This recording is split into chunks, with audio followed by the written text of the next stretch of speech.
1,00,000 మంది శివభక్తులతో కలిసి మహారుద్రాక్ష పూజలో పాల్గొనండి. వెంటనే కాల్ చేసి మీ పేరును నమోదు చేసుకోండి. నమస్తే రమగారు. నమస్తే రమగారు. ఆషాఢంలో కొత్తగా పెళ్ళైన వధూవరులు ఒక ఇంట్లో ఉండకూడదని చెప్తుంటారు. అలానే అత్తాకోడలు కూడా గుమ్మాలు దాటకూడదని, అల్లుడు అత్తయ్య కూడా గుమ్మాలు దాటకూడదు, ఇలాంటివి వింటూ ఉంటాం కదా. దీనికి ఏదైనా ముఖ్యమైన కారణం ఏమైనా ఉందంటారా? 2 కారణాలు ఉన్నాయి. అది ఈ రోజులకు సంబంధించింది ఒక కారణం కదా. కావును, ఒక కారణం ఈ రోజులకు కూడా సంబంధించింది, ఓ కారణం పాతకాలానికి సంబంధించింది. జ్యేష్ఠ మాసంలో వివాహం అయింది, ఆషాఢ మాసంలో భార్యాభర్త ఒక దగ్గరే ఉన్నారు. అమ్మాయికి ఆషాఢంలో నెల తప్పితే ఎప్పుడు డెలివరీ అవుతుంది? మంచి వేసం కాలంలో పురుడొస్తుంది. పెళ్ళైన నెల 2 నెలల్లో కన్సీవ్ అవ్వడం సహజమైన సంగతే కదా. అంత నిండు వేసవి కాలంలో రోహిణి కార్తెల్లో పురుళ్ళు వస్తే పిల్లలు తట్టుకోలేరని ఈ నెల సెపరేట్ చేస్తారు, చేసేవాళ్ళు పాత రోజుల్లో. అసలు పద్ధతి, ప్రధానమైన ఆలోచన అదొకటి. సైన్స్ అంతే. ఇది ఇప్పటిలాగా మనకి ఏసీలు ఉన్నాయి, బోసీలు ఉన్నాయి, అవన్నీ అప్పుడెక్కడ ఏసీలు, కూలర్లు, ఇంకోటి ఇంకేమీ లేవు. ప్లానింగ్తో వెళ్తుంది కదా, ప్లానింగ్తో వెళ్ళిపోతుంది. తర్వాత ఆషాఢం తర్వాత వచ్చే శ్రావణము నోముల కాలం. భార్యాభర్త అంతా ఎంతసేపు కలిసి ఉండడానికి అంత పెద్ద అవకాశం ఉండదు. పూజలన్నీ, పునస్కారాలని, ఉపవాసాలని ఉంటాయి, అప్పుడప్పుడు కలుస్తారు, పర్వాలేదు. తర్వాత మెల్లిగా ఆషాఢం, శ్రావణం చివరిలో ఎప్పుడైనా కన్సీవ్ అయినా ఎండాకాలం వెళ్ళిపోయే దశలో అంత నిండు వేసవి కాకుండా ఉంటుంది అని ఇదొక ప్లాన్ ప్రకారం చేసేవాళ్ళు. దీనికి కొంతమందికి శ్రావణంలో పెళ్ళైంది. ఈ శ్రావణంలో పెళ్ళైతే ఆషాఢం నాటికి ఇంచుమించుగా అమ్మాయి ప్రెగ్నెన్సీతోటే ఉంటుంది. అయినా కూడా భార్యాభర్త ఓ చోట ఉండకూడదని సెపరేట్ చేస్తుంటారు. ఇది నియమం ఏర్పరిచినప్పుడు ఇందుకు అని చెప్పలేదు, శాసించారు. నియమాలు ఎప్పుడు శాసనంగానే ఉంటాయి కదా, లేకపోతే అమెండ్మెంట్లు ఉంటాయి దానికి. నో అంటే నోనే చేశారు. నో చెయ్యకపోతే వీళ్ళు వినరు. కాబట్టి శ్రావణపు 3వ రోజున పెళ్ళైన వాళ్ళకి మళ్ళీ ఆషాఢం, శ్రావణం తర్వాత ఏముంది, సంవత్సరం తిరిగిపోతుంది. 5-6 నెలలు, 8 నెలలు, 9 నెలల ప్రెగ్నెన్సీలు కూడా ఉంటాయి. భార్యాభర్త ఏడాది లోపల ఓ చోట ఉండకూడదని వాళ్ళని సెపరేట్ చేసుకుంటూ ఉంటాం. ఆ నియమాన్ని అన్ని చోట్ల పెడతాం. పూర్వపు నియమం, పల్లెటూరు నియమం ఒకటి ఏం చెప్తారంటే, ప్రధానంగా ఇదివరకంతా వ్యవసాయ ఆధారితమైన జీవితాలు మనవి. అవును. ఈ తొలకరి జల్లులు పడేసరికల్లా భార్యాభర్త ఎంతసేపు కులాసాగా ఉంటామంటే కుదరదు. అప్పుడు పని చేసుకోవాల్సిన రోజులవి.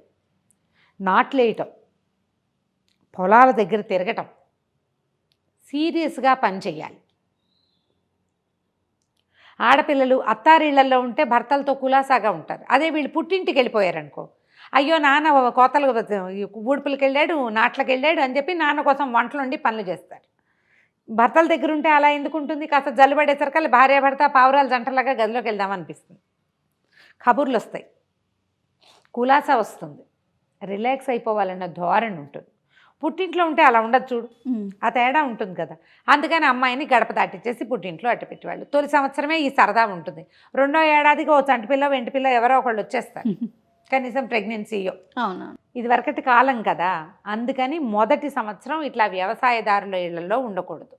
వ్యవసాయం వేరు, వ్యాపారం వేరు. ఎవరికైనా సరే ఒకటే నియమం పెట్టేస్తే గొడవ లేకుండా ఉంటుందని ఈ గట్టి నియమాన్ని ఏర్పరిచారు. మనం చాలా మానేస్తాం చెయ్య, పెళ్ళిళ్ళలో ఇచ్చేయకూడదు, అది చేయకూడదు, ఈ రోజుల్లో ఎవరు చేస్తున్నారు అని మానేస్తాం. అవును. కానీ వీటిని మాత్రం పెట్టుకుంటాం కొన్ని. అవును. ఆషాఢం మాత్రం బాగా ఫాలో అవుతారు కొత్తగా పెళ్ళైన వాళ్ళు, మీరు అన్నట్లుగా. ఏవో కొన్ని ఉంటాయి భయాలు, అనుమానాలతోటి. ఏదైనా కలిస్తే భార్యాభర్త ఏదో పిల్లలు సరిగా పుట్టరని ఆ భయాలు ఉంటాయి. అలాంటిది కాదు. నిండు వేసవిలో డెలివరీలు అవుతాయని, తర్వాత ఇలా అవుతుంది. ఇందులో అత్త కోడళ్ళు, అత్త అల్లుడు గడప దాటకూడదు కాదు, ముఖ్యంగా భార్యాభర్తకి మెయిన్. దీన్ని ఏం చేశారంటే క్రమంగా కాలక్రమంలో ఎవరి ఐడియాలజీ వాళ్ళు పెడతారు కదా. అత్త అల్లుడు గడప దాటితే అత్తకి మారకం లేదా అల్లుడికి ఏదో అవుతుంది, అలాంటి భయపెట్టింది వినం కదా మనం. మనం వినకపోవడం అనేది చాలా పెద్ద ఇష్యూ. అందుకని ఏం చేసేవాళ్ళు, వచ్చి పుట్టింటి వాళ్ళు ఆషాఢం వస్తూనే అమ్మాయిని తీసుకెళ్ళి వాళ్ళు అల్లుడికి ఆషాఢ పట్టి ఇచ్చేవాళ్ళు. పెళ్ళాన్ని తీసుకెళ్ళిపోతున్నారని అల్లుడు అలక్కండా ఆషాఢ పట్టి ఏదో అల్లుడికి ఓ వస్తువులు కొనిపెట్టడము, సామాన్లు కొనిపెట్టడం, సరదా ఏదో ఓ సైకిల్ కొనిపెట్టేవాళ్ళు. పాత రోజుల్లో చదువుకునే అల్లుళ్ళు అయితే చదువుకునేవాళ్ళు కదా. పెళ్ళిళ్ళు అయ్యాక కూడా, ఇప్పుడు మానేసాం కానీ ఇప్పుడు అన్నీ సెటిల్ అయితే కానీ పెళ్లి చేసుకోకూడదు. అప్పుడేముంది, పెళ్ళిళ్ళు చిన్నప్పుడు చేసేవాళ్ళు, అబ్బాయిలు చదువుకుంటూ ఉండేవాళ్ళు, అమ్మాయి పుట్టింట్లో ఉంటూ ఉండేది, సెలవులకు వచ్చేవాళ్ళు. నిజంగా అలా జరిగేది జయ. పెళ్ళిళ్ళు అయ్యాక చదువుకున్న వాళ్ళు ఇప్పుడు మా పెద్ద బావలే ఉన్నారు అట్లా, అలాగే చదువుకునేవాళ్ళు. అబ్బాయి సెలవులప్పుడు వచ్చేవాడు, ఒకసారి అమ్మ వాళ్ళకి వెళ్ళి కనబడి తర్వాత అత్తారింటికి వెళ్ళేవాడు, లేదా అబ్బాయి సెలవులకు వస్తాడు అమ్మాయిని పంపండి అంటే కోడలు వచ్చి ఇప్పుడు అత్తారింట్లో ఉండేది. అలా ఉండేది. అసలు మీకు ఊహకు కూడా రాదు అట్లాంటిది. అమ్మ నాన్నని పోషించుకునేవాళ్ళు పిల్లల్ని. పెళ్ళైనా కూడా మరి పెళ్ళైనా అంటే పెళ్ళి నీకు 10 ఏళ్లకే పెళ్లి చేస్తే పోషించకేం చేస్తారు చిన్న పిల్లాన్ని? అత్తవారింటికి ఏం పంపుతారు పాపం? ఎలా పంపిస్తారు? పిల్లని పోషించుకునేవాళ్ళు, అల్లుడిని పోషించుకునేవాళ్ళు, అల్లుడి చదువుకి డబ్బులు పంపించేవాళ్ళు, లేదా తండ్రులే పిల్లల సెటిల్మెంట్ అంతా అయ్యేదాకా నాన్నలే చూసుకునేవాళ్ళు. ఎన్ని మార్పులు వచ్చాయి రమ్మగారు? చాలా మారిపోయింది. అసలు మీకు ఊహకు కూడా రాదు. అది మీకు తెలియదు కదా. నాకు తెలుసు పెళ్ళిళ్ళు అయ్యాక కూడా చదువుకున్న మా కజిన్ బ్రదర్స్ని నేను చూశాను బాగా చిన్నప్పుడు. ఇప్పుడు చదువుకొని సెటిల్ అయ్యాక అప్పుడు కాపురానికి పంపించేవాళ్ళండి. అంతే, కాపురాలకి పంపడం అంటే ఒక ప్రత్యేకమైన వ్యవహారం అది. అబ్బాయి చదువు అయ్యాక వారు ఏదైనా ఉద్యోగంలో ప్రవేశిస్తానో లేదా ఉద్యోగాలు లేవు, పౌరోహిత్యము, అబ్బాయి చదువంతా అయ్యేదాకా పిల్లల్ని పుట్టింట్లో ఉంచేవాళ్ళు. అప్పుడప్పుడు పండగలప్పుడు అప్పుడు పంపేవాళ్ళు, ఏదైనా అనధ్యయనాలు అవి ఉంటే పంపించేవాళ్ళు. చూపుగా వెళ్ళి రావటమే అంతే. ఇలా ఎంతసేపు మొగుడు పెళ్ళాం ఒక దగ్గరే ఉండటం పాత రోజుల్లో ఉండేది కాదు.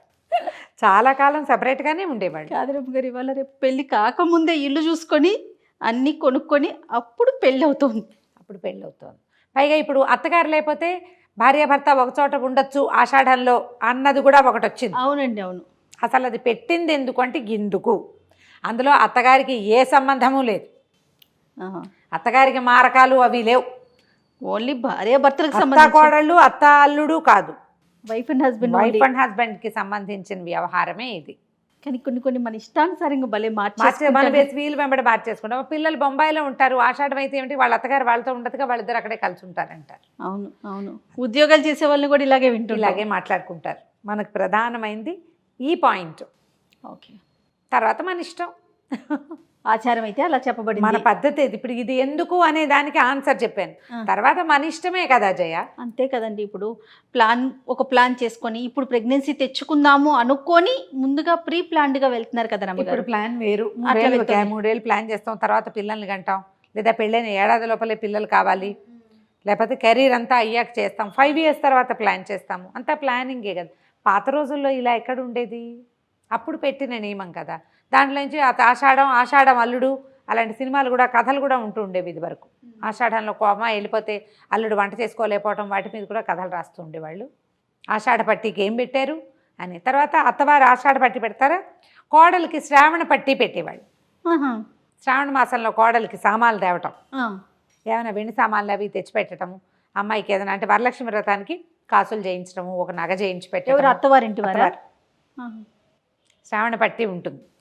మొదటి సంవత్సరమే, ఫస్ట్ సంవత్సరమే మొదటి సంవత్సరమే ఈ వరలక్ష్మి వ్రతం చేయించటము, అత్తగారు వచ్చి వ్రతం చేయించడం, అమ్మ వాళ్ళు వచ్చి వ్రతాలు చేయించడాలు అవన్నీ ఉంటాయి కదా, అప్పుడు చేయించేవాళ్ళు. ఆషాఢ పట్టి, శ్రావణ పట్టి, 2 పట్టీలు అవి ఉంటుండేవి. ఇప్పుడు మనకి పట్టీలు లేవు, ఏమీ లేవు. ఎప్పుడు ఏవి కావాలంటే కొనేసుకుంటున్నాము, ఎప్పుడు కావాలంటే అప్పుడు. ఆన్లైన్ ఆర్డర్ చేస్తే అన్నీ ఇంటికి వచ్చేస్తాయి. కాలం మారిపోయింది చూడు. అవునండి కదా. ఆషాఢానికి ప్రధానంగా చెప్పిన వ్యవహారం అయితే ఇది. అయితే ఆషాఢంలో మనం ఆరోగ్యం కోసం మునగాకును వండుకుని తింటాం. తర్వాత ఏమో ఆడపిల్లలు కాస్త గోరింటాకు పెట్టుకుంటే గోళ్ళకు వచ్చే సమస్య. ఇప్పుడు మనం మట్టిలో పని చేయట్లా కాబట్టి మట్టి పని లేని వాళ్ళు పెట్టుకోపోయినా పర్వాలేదు, కానీ సిద్ధాంతంగా చేసుకుంటాం కదా ఆషాఢంలో పెట్టుకోవాలని. అందుకని ఆయుర్వృద్ధి, భర్తకి ఆయుష్, ఈ 2 చెప్తారు. మనకి ఆయుష్ పెరుగుతుందని, భర్త 5వ తనం పెరుగుతుంది, భర్త ఆయుష్ వృద్ధి అవుతుందని. ఏమీ లేదు, ఒక సంతోషం అంతే. గోరింటాకు బాగా ఎర్రగా పండితే మొగుడికి చాలా ప్రేమని అవి చెప్పుకుంటారు. తాంబూలం వేసుకుంటే 4 పండితే అబ్బో వీళ్ళ ఆయనకి ఇదంటే చాలా ఇష్టం. గోరింటాకు ఎంత బాగా పండితే అంత మంచి మొగుడు వస్తాడు అవి చెప్తారు. అవన్నీ పల్లెటూరు సిద్ధాంతాలు అయినప్పటికీ మన ఒంటి తీరుని బట్టి ఇవి వస్తాయి. మునగాకు ఎందుకు రమ్మగారు, ఎందుకు తినాలంటారు? అయ్యో, మునగాలో కాల్షియం విపరీతంగా ఉంటుంది జయ, దాంట్లో ఐరన్ ఎక్కువ. ఈ సీజన్లో మనకు అవసరమైన మినరల్స్ అవి అందులో ఉంటాయి. ఓకే, రోగ నిరోధక శక్తిని పెంచుతుంది మునగ. ఇప్పుడు అవసరం కాబట్టి. ఇప్పుడు అవసరం. ఆషాఢంలో ఆదివారం నాడు మునగాకు వండుకుని తినాలి. పెసరపప్పు మునగాకు చేసుకుంటాం కదా, అవును, చేసుకుని తినేయటమే చక్కగా. నమస్తే రమ్మగారు. నమస్తే జయ.